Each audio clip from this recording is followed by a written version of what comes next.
Nice. So why don't we start? One, thank you so much for joining us at HeadSet Sports. We've had the last few weeks a mental training Thursday, but getting different experts in different fields to kind of bring us through this tough time. So I'm proud and excited to have Dennis Lindsay. So Dennis is the owner and operator of the Athletes Gym. It's in Toronto. He's been a strength and conditioning coach for, I cannot believe it, almost 30 years. Yeah. And then we go back about 25 years. 25 years, yeah. So a long time just knowing each other. We weren't in touch for a while. We came back to meeting each other and talking and just getting back into sports and the physical side, but also the mental side. And that's what we're going to kind of bring forward today. Just looking at your bio, and every time I see it, I went, wow. Like over those 25 years, I don't know if there's a sport that you haven't worked with at an elite level, but focus a little bit more on hockey. Yeah. Right. In regards to living in Toronto and having your gym in the Toronto area, but tennis players at a high level, Olympians, Olympic teams, and then also just remembering from back in the day, you were an elite athlete back in the day, right? You've been helping elite athletes, but you have to go and give credit to the wily veterans. So you were also a high-level swimmer as well, and just bringing all those different perspectives to the people that you work with. So it's a joy. It's great to see you again, but it was nice to be able to reconnect and have these opportunities. Yeah. So as we go through things, we're going to leave it up to people as they come in to ask questions. So please feel free to ask your questions along the way. Sounds good. So I got a couple of questions. These are a little bit more affiliated to kind of my curiosity. So the first one is that we used to be together 25 years ago. You were the strength and conditioning coach for the York University. But for me, I played hockey. You were a strength and conditioning coach. Right. About 25 years ago. Yeah. So now 25 years later, I'm so curious on how athletes are different and how things have changed over the last 25 years in regards to your experience of working with athletes. Oof, that's a great question. I would say, as far as how athletes changed, it's probably more to use terms. I'd say two. One is pressure, the other is awareness. I think pressure has changed. And not the way most people think. 25 years ago, 30 years ago, there were less teams with less spots to fill. But that meant that you knew fairly early on if you were going to be those people. Whereas now, there's opportunities. And there's so many more teams to go out there and try at so many different levels to try that people are still pushing through, and they have more pressure now than they would back then relative to numbers. So for instance, if I trained a hockey 100, only 30 of hockey players might be thinking, I want to be. But now you've got guys who are hard to be here, whether it's the OHL. Right. Guys are training even harder to be in an NCAA system, even though it's not the OHL. The same age group is still trying to cover ground. So I think that has actually added pressure on the athlete because worry more about what it is they have. Yeah. And then awareness is the fact that that's probably a little bit of a negative. I think because there were so many spots 25 to 30 years ago, athletes were much more aware. Whereas nowadays, a lot of times they expect that they're going to get an opportunity because they're doing what they're doing. And that's not it's very important. I think coaches, especially a performance coach, like a conditioning coach, to be 100% upfront and honest with people and let them know where they sit, where they fall, what they need to do, and have to work. What else is going to? Because it's really easy to say, hey, okay, wonderful. You want to be in Olympics. It's harder and harder nowadays, and not that before. So it's easy to say, but not so easy to do. Yeah. I think the awareness, that's probably more related to media. People are now, in fact, I did some time, so I should get this. It changes their expectations little bit. Yeah. And I like that awareness piece. And since reconnecting, we've talked about the mental skills when it comes to just sports in general. And that awareness piece, even still today, people rarely mention it. I guess maybe it's that experience and maturity piece. A lot of younger athletes don't really talk about it as much. They may have kind of learned it or heard it, but the true awareness piece as a mental skill really isn't one that people dig into. And as you mentioned, and I love that you highlighted it, and that's where just kind of having you on today, your perspective, because you see it, you live it with athletes, and when someone who kind of trains you physically, but also pushes you mentally and supports you to hear that awareness, it's awesome. Because it can come from me, but to hear it from other people, that is so nice to hear, because I love when young athletes hear it from others. And that's what you're looking for, right? That's what you're looking for in some of your athletes, for them to excel. Yeah, I think as a coach, I don't think it matters if you're a conditioning coach or what kind of coach you are, whether it's mental coach, nutrition coach. I think a big portion is going back to some of these simplistic basics. The term awareness can be used in every field. Are you literally aware around you and what you're thinking about it, or how you're reacting, or how you're not reacting? But are you actually aware, or are you just going through motion and think you're aware and want to act like you're aware because you're doing the motions? Yeah. And I think that's the tricky part, is that not enough time for athletes out on that, regardless of how old. If I have athletes 10 or 11, they're not showing the awareness they need to show for what we're doing at the time, I will call them out on it. And I'll call out a 20, no matter what level they're at. I think that is something I've never is I don't believe in trying to adjust how you coach too much across the age levels. I don't think that's the problem is. I think if you're listening and you're watching your athletes, that you can coach the exact same way across most athletes, bring them up to that level, and sometimes the older ones and the higher pull them down a little bit. You know, if you're playing the NHL, it's easy to assume that you already know everything and you've done everything. Going back to basics is probably one of the best you can ever do. Huge, especially that awareness piece, right? So, and again, different athletes at different levels and just their own kind of cognitive level to understand these concepts. Yeah. But I don't think they're too young or too old to bring them forward, right? Because that awareness piece, as you're mentioning it, it's a reflection, right? So you have to take in the outside or from inside and just think about it. Exactly. Right. And I wonder how many athletes, it'd be so awesome. And it's probably, we don't have enough time now or during your sessions. It'd be awesome to spend a little bit of time just talking to your athletes and going, okay, how were you aware today? And then breaking it down. Again, it's so hard, like such a mental skill that's, you got to break down into subcomponents. Yeah. But it'd be awesome to really work in real time and go like, how aware were you today? What could you improve on? What were you proud of in regards to your awareness? Yeah. And I think that's where, like, you and I talking about what we can do working together. That's where I think that's very important is, you know, the main task, filling out a little sheet afterwards, how you felt did. Those are the things that count the most, because that is your chance to decompress what you just did. So if you're a 20-year-old athlete or a 25-year-old athlete, and you're going to the gym, training those type of things, that isn't a way of your commute. Right now, for example, a lot of people who are working don't feel like they're getting a chance to get ready for work because they don't have that 30 to 45-minute commute into work anymore. And that's where their mindset changes from being at home to being in the office. And they start to play through in their head the things they're going to do. It's almost like visualizing. Yeah. I have that meeting, I got to do that. But going through the motion of what their day is going to be, and by the time they get into the office, they're set. I know I do with my stuff.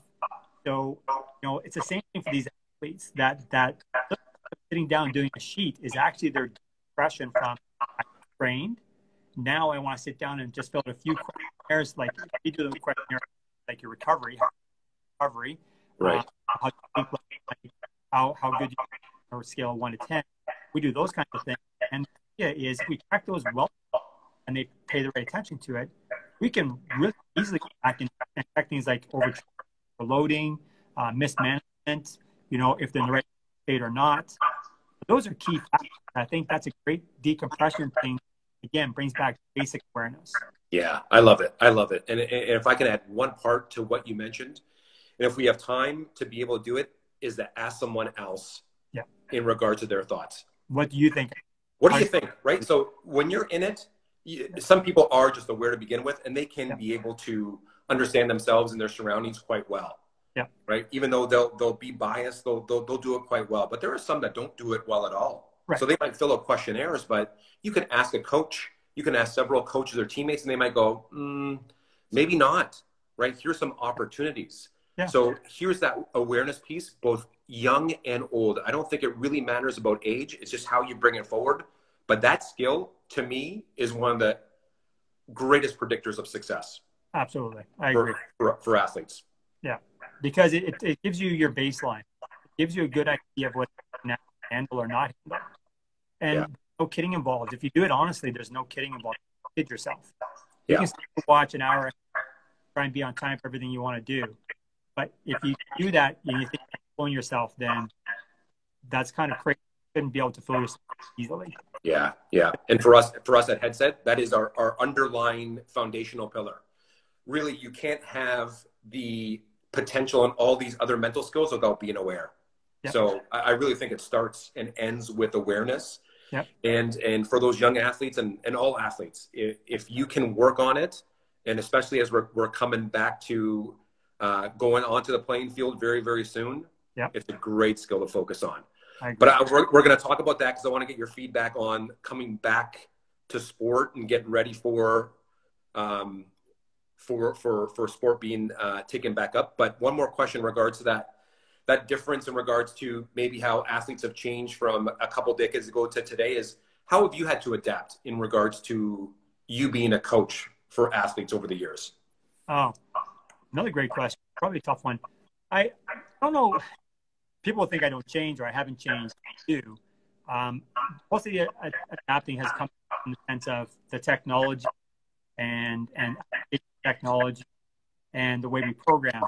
But it's really not the science. Science changed that much. Mm-hmm. All the stuff you see going on nowadays be re-looped. If you think back, for instance, when we were at York University training the hockey team, we used bands around the ankles and around the knees. Yeah. We just tied it in a loop. But we used it. It was a thick protocol for hips. It was a long-term protocol for hips. You know, the big thing back then, hip restraints for hockey players, specifically for goaltenders. So we were really focused on a lot of hair and hip mobility. And do you see that now on Instagram? People doing all this hip mobility stuff. It's like, we've been doing this for 30 years. Yeah. It's not new. So I think it's really the fact that nothing changed the field. It's more how you have to change you around. You want to be there in the field. The only thing in the field is that there's a lot more people doing it. Okay. There wasn't many people doing this kind of thing, especially with athletes and only athletes. Now everybody knows their performance coach, and some are really, really good, and some, maybe not so much. But the point is, it's just become so sad that it's very difficult to tell what's good information and what's full information. Right. And that might be a nice segue into just kind of going into kind of where we are. Well, even go back a couple months, just as things have started to unfold, if you can kind of bring yourself back to a couple months ago and now kind of where we currently are. What are some of the things that you're hearing from your athletes when you do on video chats and doing the online work with them? What are you seeing from them? Are there trends that you're hearing and seeing from the athletes you're working with? Yeah, I think there's been a few trends. The big trend at first was everybody wanted to do something. Everybody was like, great, I got time to work on this stuff. And that was fabulous. But then within about 3 to 4 weeks, that became almost tedious and difficult for some. And not any specific training, not any specific sport. I just feel that people had a tough time trying to focus directly on training as an athlete when they have all the other things around them that normally keep them going. Right. So there was a lot to do with that, and that brings about people with a lot of kind of pressure, like I mentioned earlier. But it's not like they have their expectations are more about what the environment can give. So, for instance, like tennis players, because tennis is just going back now, a lot of tennis players are, you can tell they're leery to go out and play one-on-one with somebody, do stuff, because they're not sure of the skill set anymore. Right. One thing I do find with the young athletes, well, not younger, I mean athletes today, is that they're very, very, very concerned about losing the skill.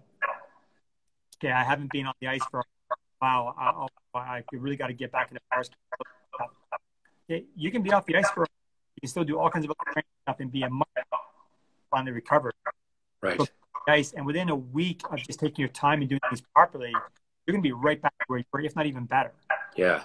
That's nicely said. And that's, and I'm not sure everyone who's here with us today, but if there's some athletes who are coming back, just to hear that from you, it almost kind of like allows you to kind of go, all right, here's, let me get that perspective. Right. Right. Yeah. I mean, well, so, you know, you're hockey players. You've between being at home, just not just right now, in your whole life, shooting the driveway and playing pickup hockey, going to the rink, specific shooting skills and all that. You maybe hit the slap shot, you know, 100,000 times. If you lose that in 4 weeks, then I got to tell you, stop playing hockey. Right. You're going to lose that skill in that much time. You didn't really have it in the first place. Right. Right. You know, it's like riding a bike. You ride a bike until learn to ride a bike when you're 5, ride a bike until you're 15. And then at 16 years old, you stop riding bike, use it anymore. And then at 35, you decide, hey, I want to go ride my bike with a kid. Do you have to learn to ride the bike all over a toddler with training? No. Yeah. You can get back on there, get going pretty good. Are you going to be, you know, as good as you may have been at 15, 16? Not necessarily. Look back very quickly. Absolutely. Yeah. And even from a mental skill standpoint, as we're going back and forth, we're kind of bringing it physical and mental together in regards to our conversation. Same thing for the mental skills. Like, are they going to go away? Nah, they're not as sharp, with kind of use it as a symbol, but they're still there. But maybe there are certain mental skills to focus on more at the moment based on the environment and situation than all of them, right? And same thing physically, right? Like, it sounds like to me, and I love that you brought this up, is that maybe there's certain physical skills for my sport that I should focus on. Right? Yeah. Am I getting that one right? Certain physical skills. So you have skills and abilities. There's two things. So abilities are things like strength, flexibility, range. Those are abilities. Okay. And you have skills that are applying ability all together at one time. It's like a skill. It's technically ability, because you can constantly change the slap shot throughout your entire career. You can change your forehand or your serve throughout your entire career. But the strength you require to perform that has to be at a base and has to always remain at least that base, if not higher. So strength, speed, those are abilities trained specifically. And then skills are things you practice. Yeah. So again, the point is, because you didn't have 4 weeks of practice doesn't mean you lost it. Have some faith in yourself. Have some awareness. Yeah. And be relaxed. Be more comfortable. Don't have that fear when you're going into these things, because fear causes so many more issues, such as overtraining, overuse, all kinds of small injuries, mental injuries where you go backwards instead of going forwards, get frustrated too easily. And the reality is, you know, you should be okay with being frustrated a little bit. Yeah. Well said. Your whole winter. Highlight. I wish we had like some sort of like technical, like that you have in like a studio for like a radio show. Like, I press the button, burp, burp, burp, burp. Like, I think that's important, right? You're going to have challenges. Like, it's going to happen. Life sucks. Not always fair. It's how you cope, though. And we have off of Instagram had that conversation together in regards to the athletes that are able to cope. Right. They really are different in regards to how they take on the sport mentally and also that connection physically. Right. Like one of the key things I learned in the military at first, actually, before I started doing this stuff, was fatigue makes cowards of all. And the second, I've used that with all programs, and the second you get tired, things are going to fall apart. Yeah.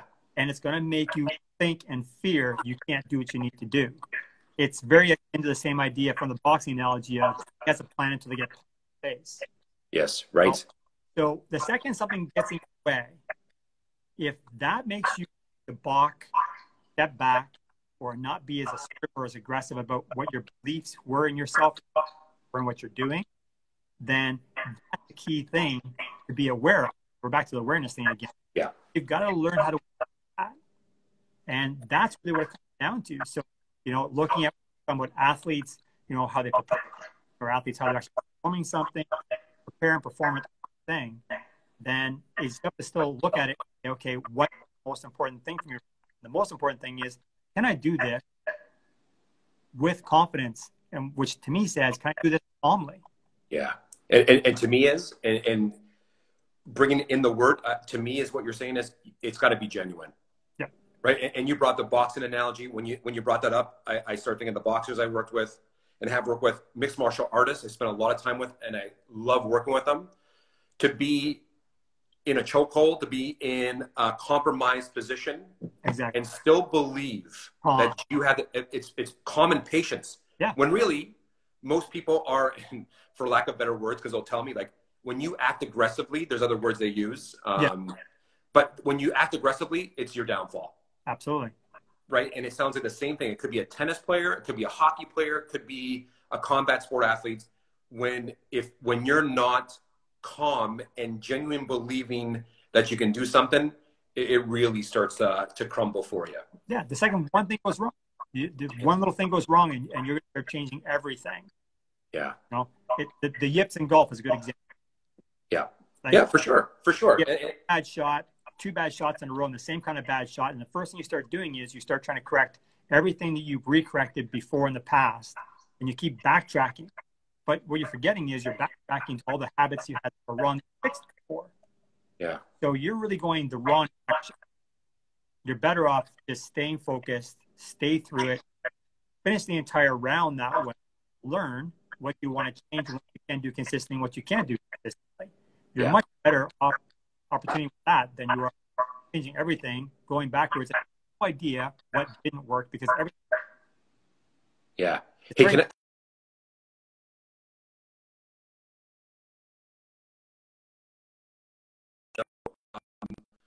Who is a part of it with HeadSet and great friend and partner in this, and also someone who you trained at York way back when, has a really good question here. And then, Jay, if I'm not phrasing it well, you got to let me know.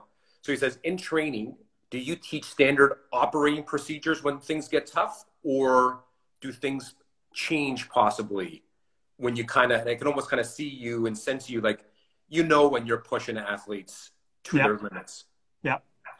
I think really it is a standard operating procedure, to be honest with you. I think very much calm down, take some breaths, relax for a second.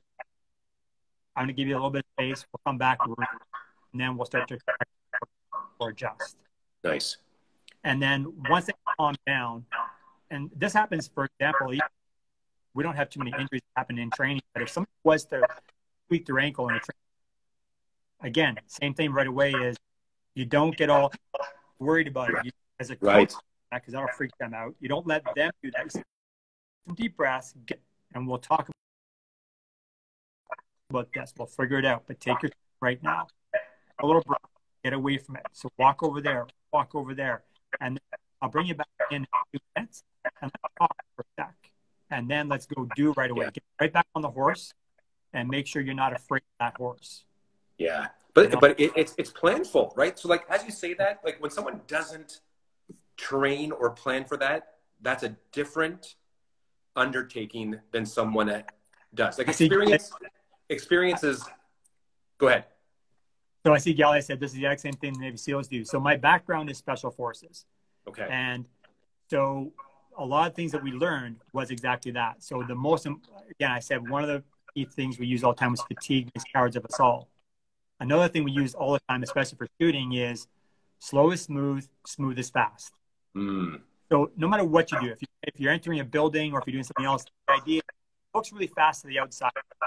You're going actually very, very methodological and very slow with calm, controlled movement, because you do have a firepower in your that can allow you to do a lot of damage to a lot of people, a lot of things. You can't be jumpy. You can't make mistakes. You can't get flustered.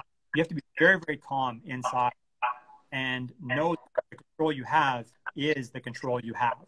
Yeah. So slow is smooth, smooth is fast. Same with the foot speed drift. Same thing with a shooting. Same thing as a goaltender yourself. Same thing being in the pipes when you're playing against guys. Don't make really erratic movements because it's going to be very hard to come back. That one made to the left, you have to get back to the right. Yes. Very specific movement. Everything you do should be thought out. But then, as you mentioned, it could be military kind of Navy SEAL training. But also, I'm even thinking about the people you work with a lot, tennis players, right? You might not think, but when those athletes that do it well, like the Nadals, the Djokovic, they still are feeling the energy. They're not a computer where they're not feeling. They're just able to bring up that experience and the planning and the deliberate what I need to do next that I know it's going to help me in this point in time. Right. And exactly why you also see that those guys top 10 can very often turn around in the middle of a match and, the guy saying that was a great shot. Like, that's impossible. You watch tennis, you'll see all kinds of highlights about guys who are looking and applauding their opponent. The same guy they hate to lose against, but they'll applaud him still because the shot was so amazing. They can't negate that. They can't say, that was a lucky shot. No, not at that point. That level. That's purposeful. Yeah, for sure. Exposure that you have to sit back and say, and then myself, the guy who lost that point to you, killed me with that great shot. I also can't question everything about myself just because you had that great shot. Yeah. I can applaud you with full confidence and not look like I'm afraid to applaud you because now it makes me look like I'm not as good. Yeah, that's lovely. That's lovely. And that's across sports, right? So that's competition. That's an opponent, be it a team, be it an individual. It's just, but it sounds like it's just coping quickly, right? And we talk about it through HeadSet. You got to fail fast. Right. Right. And that's key. How you do it, that's where the work comes in. Yeah. Right. And the work comes in when you are tested physically. Failure is success. If sure. you fail training, you will get better. But failure is success. That's what you do in training. That's what you do in practice. So don't be afraid to make mistakes. So we're back to the same thing, going back to sport now. Don't be afraid to go back to sport and not have the great feel for your serve, great feel for your slap shot that you have right now. Freak out and worry. You need to do more. Take your time, build your base back, make some mistakes, hone your skill set, and let it come naturally. But if you try to force it, good luck. Buddy, we've been talking mastery. It's coming. It's now the last few years, but just mastering your whatever because we're talking sport mostly here. Master the sport. Master the technique. If you're going with the serve, you got to master the technique of the sport. If you're working on footwork, just master footwork. And I wonder how many people who come to your gym or even the online work that you're doing with them is just thinking mastery rather than I got to get back.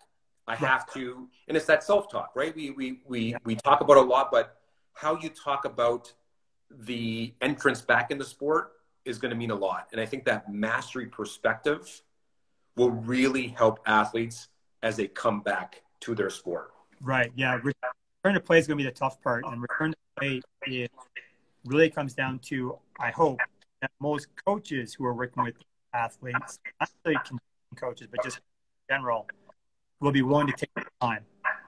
Yeah. Not also get, because the problem we have here is a lot of clients walk in, they tell you what they want. Right. I do some one-on-one sessions with athletes, with people who train with us, but I don't personally train. I purposely make sure to point out I train. I do one-on-one coaching. Right. And coaching is not about me making you feel good. You make me feel good. I will point it out to you. Great job. That was awesome. But my job is to point out the things you need to work on to help you figure out those things you need to cope with. Set up constraints for you that force you to learn through a method. You can get better at what it is you want to do under the gun, under pressure. Yeah. So if I'm always going to be super, super, super nice to you and pat you on the back, then I'm not going to do as much good as I possibly can either. So failure is success. That means that I want you to learn how to get to that failure quickly. And if it's and failure at times in conditioning brings on fatigue. So now we're back to the whole fatigue makes cowards of us all. Yeah. But now, you had a plan, punch you in the face. Now you got to really tell me what you want to do. Yeah. And it doesn't matter if it's in the gym, doesn't matter if it's on the tennis court, on the ice, doesn't matter where it is.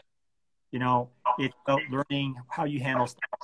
Yeah. And I wish way back when, bring us back how many years when I played, I wish someone would have took me aside and just went about, you gotta accept what's going on to be able to move forward. Right. And it's not a negative thing, right? You're not lowering your standard by any means. You're almost kind of increasing your standard by saying like, yeah, things are tough, but how am I going to move forward? Right. Coping. It's that coping piece. And I mentioned a few times in the previous weeks that as a goalie, I play goalie, and you know that from our time, but I wish I would have been more aware. I really, in regards to moving forward, like that, if someone would have said that to me years ago, I would have, the potential piece, it would have been different. Right. And it's a mentality. It really is. Yeah. But I think if you look at that though, Peter, to be honest with you, remembering back to then and dealing with you then, I think you were aware. I think you were aware to the where it was like, okay, I'm a good goaltender. I can play at this level. But you're also very dedicated to the things you want to do and how to go about it. You weren't limited to hockey as your own. So I think you were aware enough to realize where it was time to say, okay, I can really focus on moving forward with other things, and goaltending is going to become number two. And that's probably the athletes I work with. When I see that happen for some of them, that's one of the proud moments. Even though I'm about to lose that contract, I'm not going to train for it. But you have to realize, wow, you just realize an awful lot of stuff in the most where you've ever been in your career. Yeah. And that's a fabulous thing to do at the right time. Sometimes I would say it's never too late. It's just a matter of sometimes it happens later, depending on the sport and the age. But when it does, then because it catapults you into the upper echelon of the sport, or it makes you change the sport entirely or change direction entirely. That's the most thing you can have as an athlete. Yeah. No, and I appreciate that. And you got me thinking that, and talking it to athletes that I work with, that I think that is something that people should do every year. Right. Every year, right? Have that. And that's back to awareness. Like we were saying, like, who knows where this is going to go. And I've loved going back and forth together, and not even thinking that it'd be a big awareness topic today. But yeah, like, you got to do it. I think call it off season, or those moments where, like, where am I now within my sport? Right. And that is. And where do I want to be? Yeah. Oh, I love it. I love it. What I wanted to be 6 months ago might be totally different from where I want now. So a good example right now, you asked about return to play and what's going on with the athletes right now with the whole thing. Our Olympic athletes are left hanging. They don't have an Olympic. So now they're all concerned and worried. To requalify, a year down the road, that can be difficult depending on when you're trying to peak and what point you're at, because a lot of these athletes had already gone through international and national qualifiers. We're just getting ready to do their final push, make the actual team.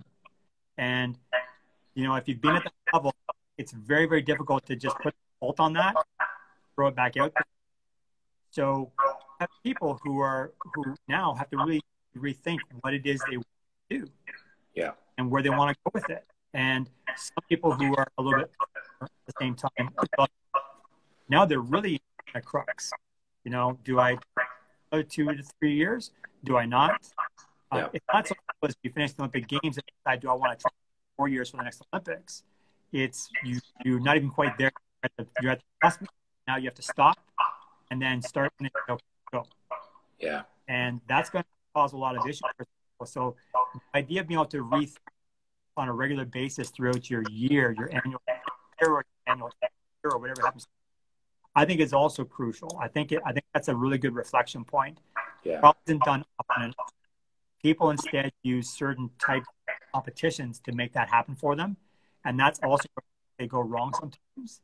And my personal opinion is that's why a lot of people go to people such as yourself for mental training, or they go to nutritionists when they think they have to fix.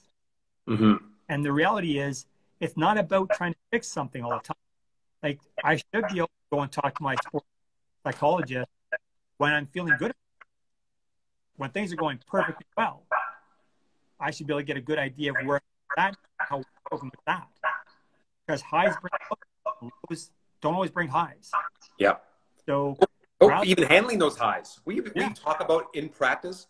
So when you are consistent, you got to talk about those. When you have great games, you got to talk about not just congratulations, but like, how is that representing where you are going to move forward? Right. Yeah. I often tell athletes that when you have success, your cognition just expands, right? You become more optimistic. I tell athletes, when you see a happy athlete, or when I used to do this in business, when I saw a happy leader, I was worried for them. Right. And we used to assess people. And I'm like, if your happiness score is too high, I'm worried about you. Let's bring it down. Because you have to be able to come down back to a spot where you are calm, you are thinking rationally, you are able to get onto what you need to next. And that's it's going to hit you hard.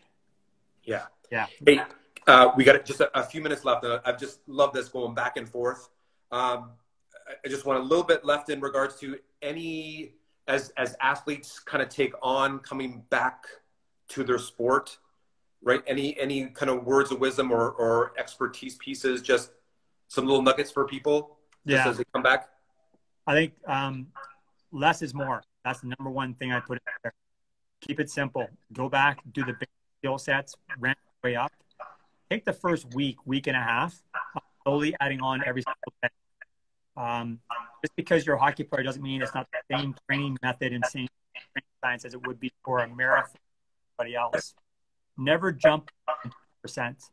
If it's weight training, let's not throw more than 10% more on the bar every time we throw more weight. Yeah. Let's go up by about 10%, manageable, and make sure you feel good with it.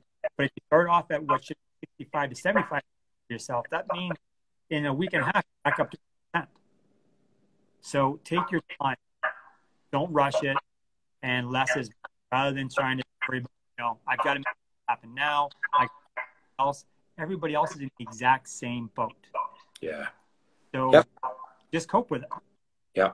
It's more process oriented, right? As you're talking, it's understanding where you are, but what's the process, right? And it's going to be different for individual sport athletes versus team sport athletes. Absolutely. But I like that. Keeping it simple, really focusing on what you have in front of you, that mastery. Is it going to get harder? Yeah, you're telling me it is, right? Yeah. Everyone has to know that it's going to progress. Right. It's how you cope with the progression.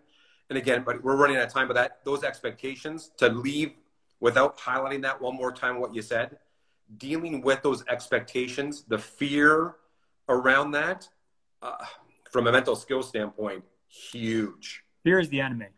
Yeah. So you have to make sure that you can stay calm. But one last point, then, if time crunch is you use the term mastery. I like that term, use it a lot, but people misappropriate that term.